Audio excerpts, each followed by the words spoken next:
question de l'appréciation de la présence de la race au sein de l'Union africaine et l'appréciation de différents artificiels est une appréciation qui n'est pas partagée par beaucoup de pays. Ils considèrent que c'est devenu comment on appelle ça, un fardeau au sein de l'Afrique, beaucoup plus qu'une question réelle, parce que le temps des idéologies a été dépassé en Afrique.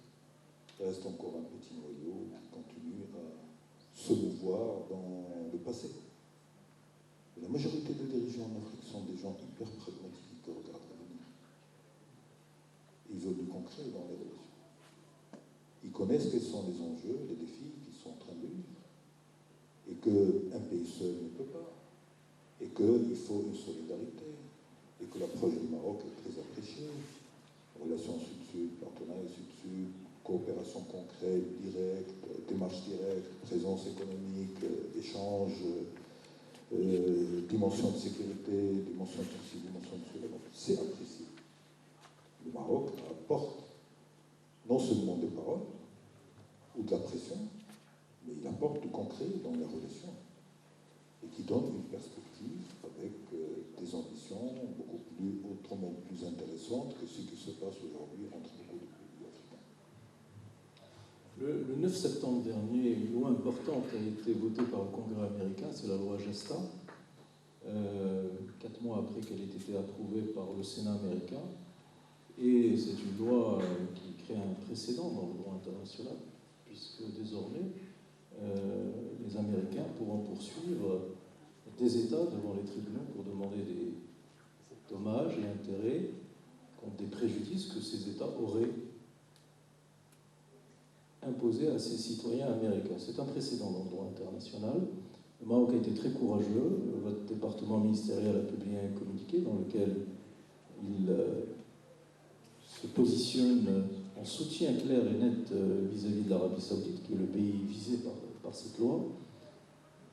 2 éléments dans ma question. La position du Maroc par rapport à cet aspect, est-ce qu'elle est dictée par l'appréciation objective du droit international, une volonté de protéger, sanctuariser ces principes de droit international, ou est-ce que c'est lié à la réelle politique dans un contexte, on va dire, de refroidissement des relations avec les Américains, surtout après le vote de la dernière résolution concernant l'affaire du Sahara, où les Américains étaient les penholders, bien sûr. Et est-ce qu'on n'a pas à redouter, en tout cas à se préparer à une réaction diplomatique aussi des Américains? Tout simplement revenir au discours prononcé par Sa Majesté à Riyad, lors de la réunion avec le Conseil de coopération du Golfe. La position du Maroc est claire sur le respect des États, le respect de l'intégrité des États, le respect de la paix et de la stabilité des États, conformément au droit international. Mais non seulement conformément au droit international, mais dans un cadre également de solidarité agissante avec des pays avec lesquels nous sommes liés par des accords de partenariat stratégique. Et le Conseil de coopération du Golfe et les pays du Golfe en font partie. Donc la réaction du Maroc est une réaction naturelle, naturellement de solidarité, mais au-delà, de rappel que jusqu'à aujourd'hui, il y a quelque chose qui s'appelle le droit international qui régit les relations entre les États. Sinon, on est en train de passer à autre chose. Et donc, le Maroc, légitimement, non seulement soutient un pays ami, mais rappelle que sortir du droit international, c'est ouvrir la voie à une anarchie sans nom. Ajouter à l'anarchie qui existe déjà, avec toute l'instabilité que connaît le Moyen-Orient, le Sahel et d'autres régions du monde. Si on va encore plus dans cette logique-là de poursuivre des États, personne ne gagnerait, il n'y aura que des perdants dans cette affaire. Et le Maroc le rappelle sans complexe aux États-Unis. Il le rappelle sans complexe aux États-Unis. Les États-Unis est un partenaire, un pays ami, et il ne faut pas hésiter à dire aux pays amis les choses. Un des lieux les plus importants de vous en parliez tout à l'heure, la géostratégie mondiale, la globalisation, la mondialisation des économies et la capacité du pays à interagir avec les effets positifs, négatifs de cette mondialisation, un des lieux les plus importants, peut-être le plus important, se prendre les décisions les plus structurantes pour l'économie internationale, c'est le G20. Alors depuis la création du G20 sous le format actuel, avec les chefs d'État et de gouvernement qui se réunissent en 2008, au lendemain de la crise des subprimes, le premier sommet a eu lieu à Washington, il y a eu 10 éditions, au total 11, dans différents pays. Et vous avez les pays qui sont de droit, membres du G20, qui participent aux délibérations, aux décisions. Et dans ces pays, il y a évidemment les anciens membres du G7, G8, plus les BRICS et quelques grands pays émergents comme la Turquie et l'Arabie Saoudite, bien sûr, le Brésil, l'Inde et d'autres pays, l'Afrique du Sud. Et vous avez des pays invités. Or, ce qu'on constate sur ces 11 éditions, le Maroc n'a jamais été invité, alors que certains pays africains ont été invités, et plusieurs fois, 2 fois, 3 fois. Donc ma question, comment expliquez-vous cette situation? Est-ce que c'est un insuccès de notre diplomatie économique, ou est-ce que c'est, on va dire, ou est-ce que ça reflète le poids, ce que je ne pense pas, le poids de notre économie en Afrique, et dans la région, ou est-ce que c'est le résultat d'une tentative d'ostracisation du Maroc par l'Union africaine? Pourquoi est-ce que nous ne sommes pas invités alors que le Sénégal, l'Algérie, le Nigeria, quelques autres pays, le Tchad, l'Éthiopie, sont régulièrement invités aux réunions du G20? En vérité, je ne me suis jamais posé cette question. Parce que je n'ai jamais considéré que ça représentait un enjeu majeur. Ce n'est pas dans le fait d'être invité dans un sommet comme celui-là qui va changer quelque chose et le pays et ce que pourra faire le pays. Il y a d'autres domaines d'action et de reconnaissance sur lesquels le Maroc est génie, sur lesquels il est parfaitement reconnu, la lutte contre l'extrémisme, la question de l'approche par rapport aux questions religieuses, dans lesquelles le Maroc devient une référence, l'action concrète par rapport à ça. Aujourd'hui, la question du climat et avec l'organisation de la COP22 et le positionnement du Maroc sur une thématique mondiale fondamentale, la question de l'immigration et toutes les problématiques liées à l'immigration, dans lesquelles le Maroc également est très sollicité. Donc, sur les thématiques qui préoccupent le monde aujourd'hui, qui sont les problématiques de sécurité, problématiques climatiques, problématiques de l'immigration et bien d'autres choses, le Maroc est présent, il est reconnu, et c'est ça l'évolution de la diplomatie. C'est par rapport à ta présence sur les questions internationales. Et est-ce que tu es reconnu, sollicité, acteur, ou tu es juste un spectateur? Je crois que sur ça, le Maroc fait des avancées parce que son modèle fonctionne, parce que derrière, il y a quelque chose qui est perçu positivement. Démocratie, liberté, la construction, tout ce travail qui est fait. Et aussi notre approche dans ce que nous considérons comme étant un élément fondamental dans les équilibres mondiaux de demain, c'est le renforcement de l'axe sud-sud. Le Maroc est acteur dans le renforcement de l'axe sud-sud. Parce que si le Sud n'est pas suffisamment intégré, interconnecté, fort, il y aura une reproduction encore demain du même modèle des relations internationales basé sur les mêmes types de domination en intégrant le nouveau axe qui se développe, qui est celui de l'Asie. Vous avez raison. Oui, j'interagis avec Simsouad et je pose ma dernière question. Vous avez raison. Les sujets de régulation économique et financière se prennent au G20. Le fonctionnement des relations du FMI avec les pays partenaires, le processus de décision au sein du FMI, les régulations bancaires dont on parlait, BAL, les contrôles, tout ça, c'est des décisions qui se prennent au G20 et qui malheureusement s'appliquent au pays. Bon, j'avais une multitude de questions à vous poser, malheureusement le temps ne nous permet pas. Ma dernière question concernant évidemment notre affaire d'intégrité territoriale, l'affaire du Sahara. Est-ce que d'ici la fin du mandat de secrétaire général, M. Ban Ki-moon, le nouveau secrétaire général devrait être installé, je crois, la première semaine de janvier, début janvier, est-ce que d'ici là, il faut redoubler de vigilance et est-ce qu'on peut avoir de nouvelles actions hostiles du secrétaire général et est-ce qu'on risque d'avoir des escarmouches avec lui d'ici là? Donc est-ce que notre diplomatie est sur les charbons ardents d'ici la fin de l'année? Le secrétaire général des Nations Unies a reconnu qu'il s'était trompé en n'appréciant pas suffisamment la sensibilité que représentait cette question. Il a exprimé ses regrets par différents canaux et de différentes manières.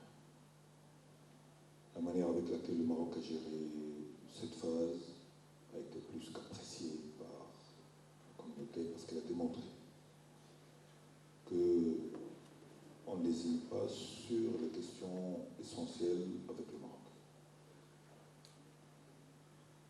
Et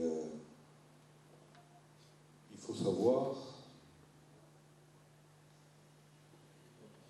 aller vers l'important et non pas rester accroché au secondaire. Cette tension que nous avons vécue, on a su comment inverser la tendance et ramener tout le monde vers les paramètres qui sont fixés par le Conseil de sécurité. On a géré d'une manière claire la question de la MINUSMA. Et nous avons également montré notre détermination parce que ça accompagne toute la nouvelle approche que nous avons par rapport aux sous-différents et sa gestion, qui sera également traduite par le retour au sein de l'institution africaine. Donc le Maroc s'est inscrit déjà dans une logique différente. Hier, le Jamaïque a retiré sa reconnaissance de la RAS. Avant elle, le Suriname. Et ça continue, 34 pays depuis les années 2000. Donc, de plus en plus d'États et de pays se rendent compte que ça ne tient pas. Et qu'en définitive, ce que propose le Maroc est la raison. Parce qu'en définitive, que propose le Maroc à l'Algérie? On ne veut pas que vous soyez des perdants. Donc la proposition d'autonomie. Parce que ce qui intéresse le Maroc, ce n'est pas... Cette question sera réglée. Mais c'est la responsabilité que nous devons assumer, Algérie et Maroc, par rapport aux enjeux de la région dans laquelle on appartient. Le Maroc agit dans un sens d'énergie positive, dans un sens qui va dans le sens de l'histoire. On a encore un voisin qui raisonne par rapport à la logique du siècle dernier. Mais ça, on ne désespère pas. Et l'autonomie est la solution. Et tous les pays sont convaincus. Et je vais encore plus loin. Tous les pays qui pèsent aujourd'hui dans le monde sont convaincus qu'un État au Sahara n'est pas viable. Mais on ménage le chou et la chèvre.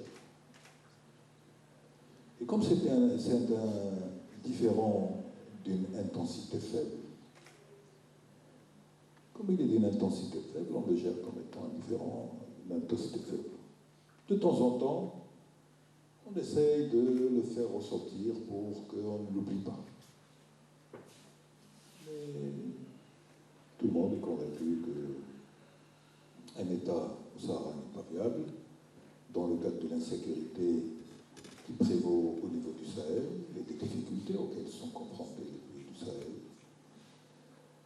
compte tenu de toute la pression qui sera liée au changement climatique, aux migrations, au trafic humain, trafic de drogue, des armes, et que la région doit connaître, il faut avoir des États forts.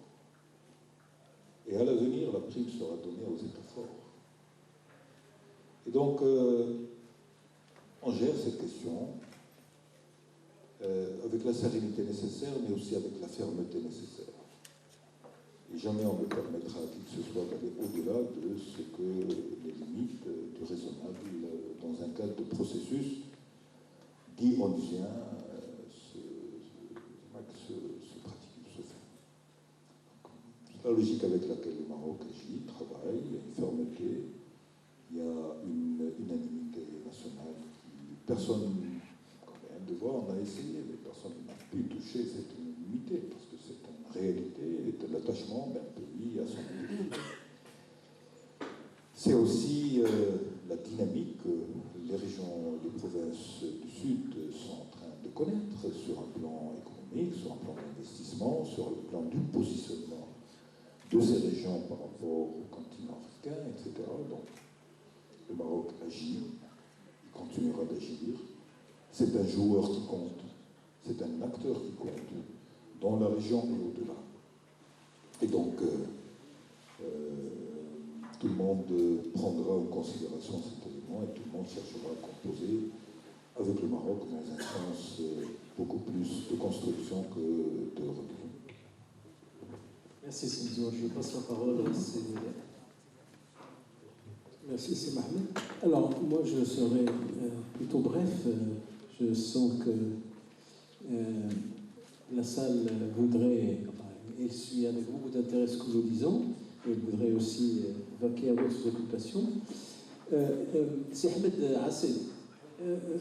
Vous avez encore quelque chose à dire. Vous avez encore quelque chose à dire à la fin. Absolument, à la fin, comme conclusion.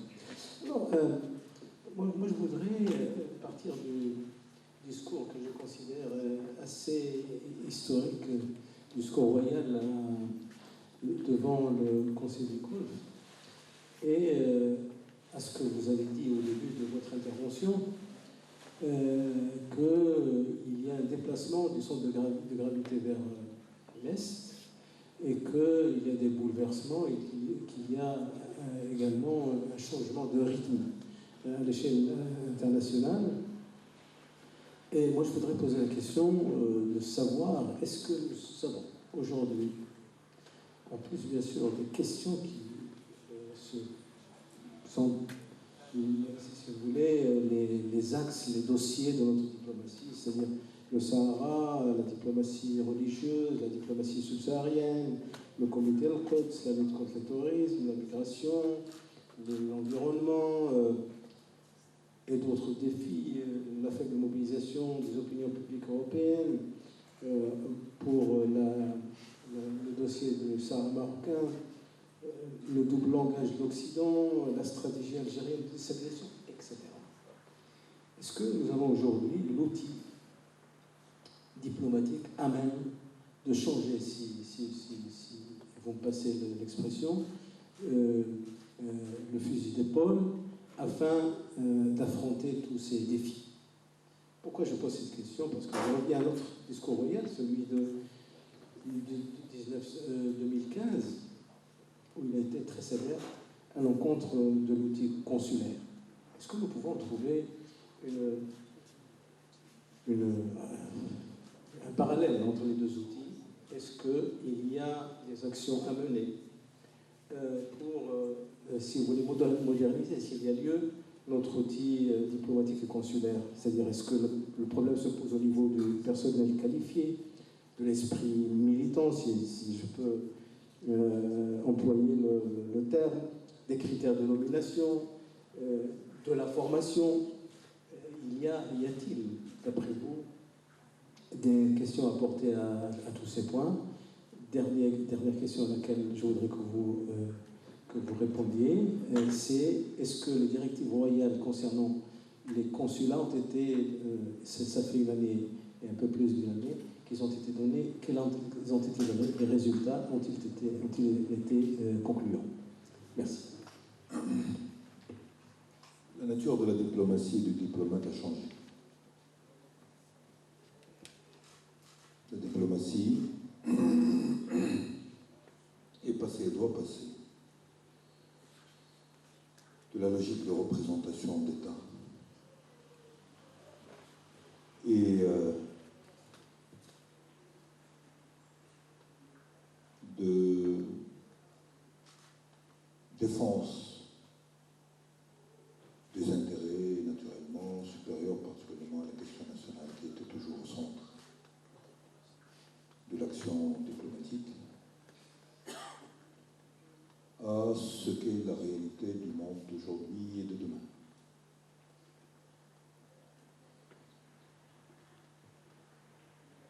On est rentré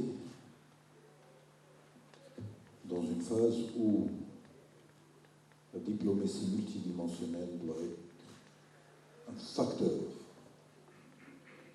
de renforcement du positionnement du pays par rapport à ce que sera l'échiquier mondial tel qu'il est en train d'être configuré aujourd'hui. Et c'est plusieurs aspects. Il y a la diplomatie classique, la diplomatie économique que nous avons initiée. Il y a la diplomatie parlementaire, il y a la diplomatie partisane, politique, il y a celle des ONG, il y a celle des intellectuels, des think tanks qui se démultiplient partout et dans lesquels, et qui commencent à devenir une référence en termes d'appréciation des États et de ce qu'ils font. Donc on est face à une diplomatie de type nouveau. Et donc on ne peut pas du jour au lendemain transformer des modes de fonctionnement opératoire de la diplomatie, sachant que les diplomates font l'effort également de s'adapter directement à leur environnement et aux réalités qu'ils constatent et dans lesquelles ils essayent d'interagir. Donc nous sommes face à une diplomatie de type nouveau qui doit s'adapter aux nouvelles réalités mouvantes du monde, mais aussi aux nouvelles ambitions du Maroc par rapport à son positionnement et à son rayonnement. Et cela, c'est un travail qui a été initié dans la sérénité, dans le calme. C'est ce qui explique l'ampleur du mouvement qui a été annoncé, qui traduit cette ambition stratégique du Maroc par rapport à l'Afrique, parce qu'on élargit les représentations au sein de l'Afrique, par rapport à l'Asie. Et donc, ça traduit également ce besoin d'intégrer du sang nouveau dans le corps de la diplomatie marocaine, acteurs économiques, droits de l'homme, opérateurs, jeunes diplomates, des acteurs associatifs au niveau international. Donc, ouverture et tentative d'adaptation progressive, avec naturellement des actions beaucoup mieux structurées sur le plan de la cohérence, de la concertation, de l'action, des synergies, région par région et interrégion. Ça, c'est par rapport à la dynamique que la diplomatie marocaine est en train de vivre sur le plan de ses ressources humaines, mais également au niveau de ses choix. Sur le plan consulaire, Sa Majesté a eu raison, parce que la place qu'occupaient les consulats était assimilée un peu plus à un corps qui a uniquement un travail de traitement administratif de certains besoins, sans beaucoup forcément de suivi, d'accompagnement ou de modernisation. Il y a eu un énorme travail, extrêmement intéressant d'ailleurs, par d'anciens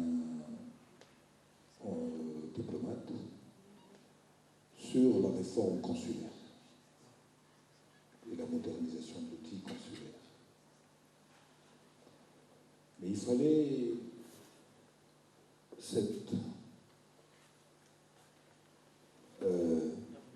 impulsion forte de Sa Majesté pour que la dynamique commence avec le rythme nécessaire, sachant que sur les prestations de services consulaires,